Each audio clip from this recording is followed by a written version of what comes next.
The film opens with a live TV show in 1968, featuring two epidemiologists, one of whom is Dr. Newman.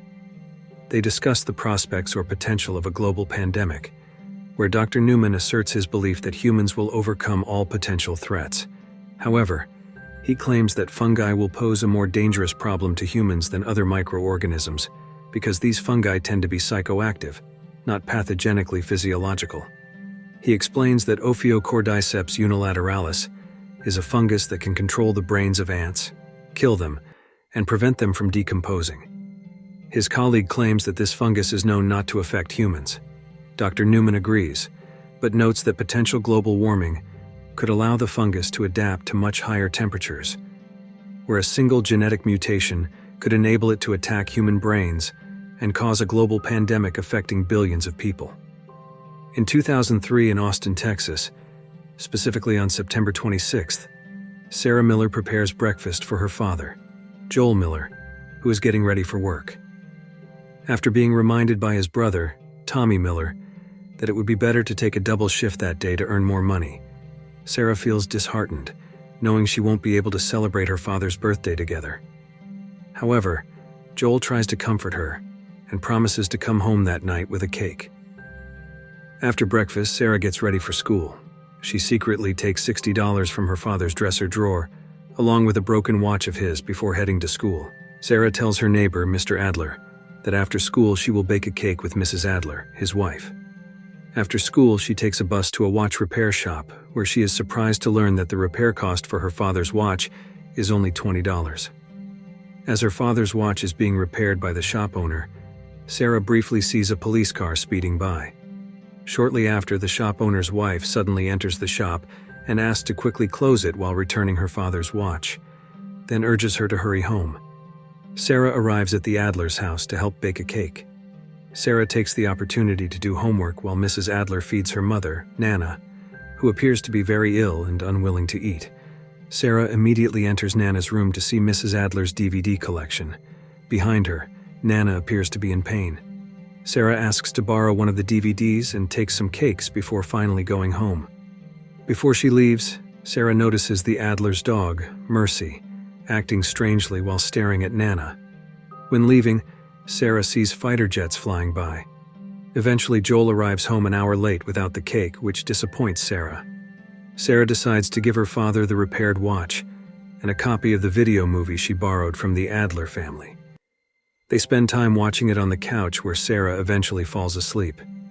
Joel then receives a call from Tommy, who has been detained for attacking a man who tried to assault a waitress in a bar. Tommy asks Joel to come and release him. Joel then moves Sarah to her room and leaves around 11 p.m. 3 hours later, the sound of helicopters wakes Sarah. Then she realizes that Joel is not at home. While turning on the TV, an emergency broadcast is airing. Suddenly, the sound of the dog, Mercy, startles Sarah. Then she sees several military jets passing by.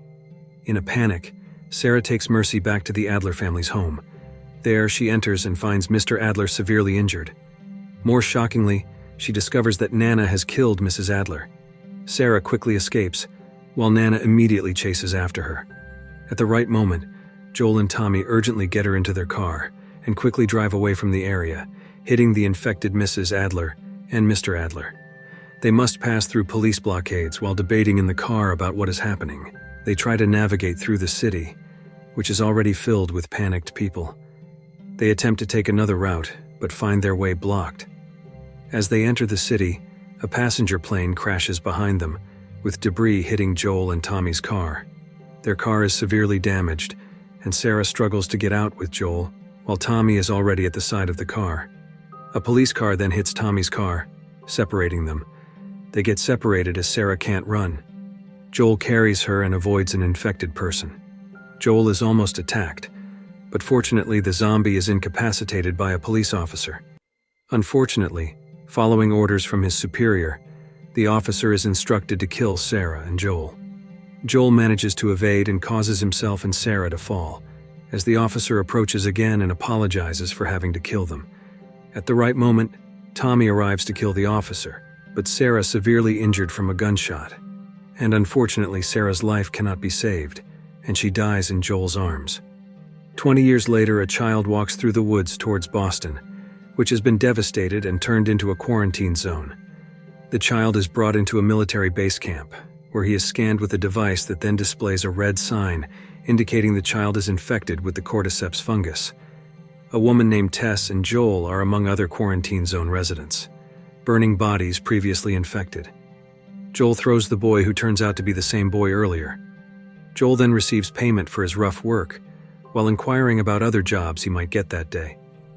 The Boston quarantine zone is dictatorially run by the military called Fedra. Fedra imposes a strict curfew, and the roofs of buildings are always guarded by snipers. Joel then joins other residents to witness an execution, and then meets a military man named Lee, who gives him some goods. Joel had negotiated the truck he wanted to cross, which unfortunately breaks down after agreeing on a price with Lee to cross. Lee warns Joel to avoid the streets at night due to the curfew operation caused by the actions of the rebel group, the Fireflies. In another part of Boston, Tess is held in a basement by Robert and his men. Robert apologizes to Tess for deceiving her after he sold a car battery that Tess had actually purchased to someone else. Robert fears releasing Tess because he worries about Joel's anger and his potential search for him. When Robert finally agrees to release Tess, a sudden explosion destroys the wall of the room, killing one of Robert's men and allowing Tess to escape. She got trapped on the road when a shootout was happening between Fedra and the Fireflies, making her think it might be better to just surrender to Fedra while claiming she was not a Fireflies. Meanwhile, a girl chained in a room is being examined, and she claims her name as Veronica. She warns that Fedra will come looking for her and requests to be released immediately. The Fireflies symbol displayed on the door indicates that the Fireflies had kidnapped Veronica. Elsewhere, Joel meets Abe, a radio operator who reports that he has not heard anything from Tommy. Joel had actually sent Tommy a message 3 weeks earlier through Abe. Joel then presses Abe to reveal the location of Tommy's tower in Wyoming. Abe warns that the journey from Boston to Wyoming will likely be obstructed by infected people, potential threats from raiders, and the bad news he hears on the radio every day. Joel returns to his apartment, pulls out a map, and studies the area of the tower.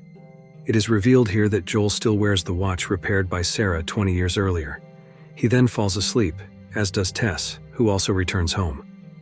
The next morning, Joel is shocked to see wounds on Tess's face. Tess explains that she was held by Fedra all day, was previously beaten by Robert's men, and had lost the truck battery they had previously ordered from Robert. Joel is upset because he needs the battery to meet Tommy. They then plan to quickly get another battery. A woman enters the Fireflies' headquarters. She is Marlene, who explains that the Fireflies' goal is to restore democracy and freedom by fighting against the dictatorial Fedra. She reveals a new plan to distract Fedra while the Fireflies meet in a specific building and leave Boston. Marlene unveils a new plan to smuggle Veronica to a place in the western region. Actually, Marlene is the leader of the Fireflies in the Boston quarantine zone. Elsewhere, Joel watches Tess negotiate a data card to find out Robert's whereabouts, and Tess claims that they can bring their battery to a red-marked building previously used by a man named Miguel. Tess suggests they enter through the subway tunnel that night and enter the building from below to surprise Robert. Back at the Fireflies' headquarters, Marlene meets Veronica, reminding her that she was the one who saved her life. Marlene then unlocks Ellie's chains and asks her not to go anywhere or she might die. Marlene reveals that Veronica's real name is Ellie, and that Marlene placed Ellie in the Fedra military school when she was born, but she is not her mother. Marlene did this because she felt Ellie would be safe there. Here, Marlene also mentioned the name Riley. Then Marlene tells Ellie about their plans to leave Boston. Ellie questions Marlene about why she is being smuggled, and Marlene reveals that Ellie has a much greater purpose while telling her a secret that she must not tell anyone. At night, Joel and Tess traverse the tunnel, then find bodies infected with the fungus that has grown on the walls. They continue further until they find the door to the desired building. Upon opening the door, they discover a group of Fireflies that have just been killed and the battery they were looking for. However, Tess feels the battery is damaged. Around the corner, Joel found Marlene and her associates severely injured. Suddenly, Ellie emerged from her room and attacked Joel, who managed to dodge. Joel and Marlene were already acquainted. Marlene claimed she needed the car battery to transport Ellie, but given the severe injuries she and her associates had sustained, She was unable to do so herself. Marlene then proposed that Joel smuggle Ellie, despite their initial reluctance. Marlene offered Joel and Tess weapons and supplies if they agreed to deliver Ellie to the state building. Eventually, Joel agreed, although Ellie was initially resistant. However, Marlene insisted.